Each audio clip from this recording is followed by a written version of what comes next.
आणि आता वळूयात पुढच्या बातमीकडे। रिक्षा आणि टॅक्सीचा प्रवास आजपासून महागलाय, कारण रिक्षा आणि टॅक्सीची भाडेवाढ आजपासून लागू झाली आहे। रिक्षाचं किमान भाडं आता 26 रुपये असणार आहे, तर टॅक्सीचं किमान भाडं हे 31 रुपये केलं जाण्याची या ठिकाणी माहिती मिळते। त्यामुळे आता सर्वसामान्यांना यामुळे फटका बसणार आहे।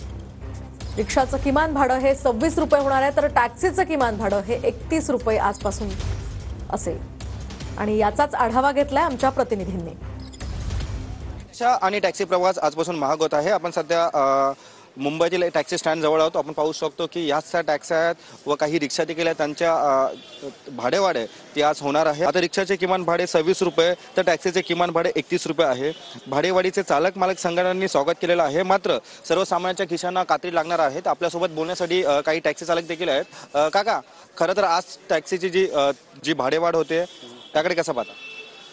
पाहायला म्हणजे माझं डिक्लेअर काय आहे, पेपरला पण काय बघायला भेटलं नाही आज सर।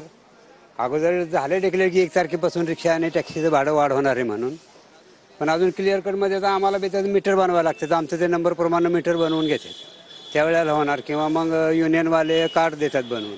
पहिलं कसं कार्ड सिस्टम असायची। आधी टॅक्सीचं भाडं किती होतं?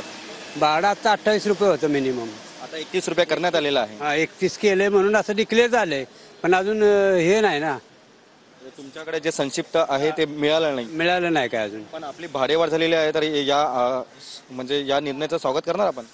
स्वागत तर करणार, बरोबर आहे, त्याचा प्रश्न येत नाही। पण पॅसेंजर पण आता कसं म्हणणार, तुमचा मीटर वाढला नाही तुम्ही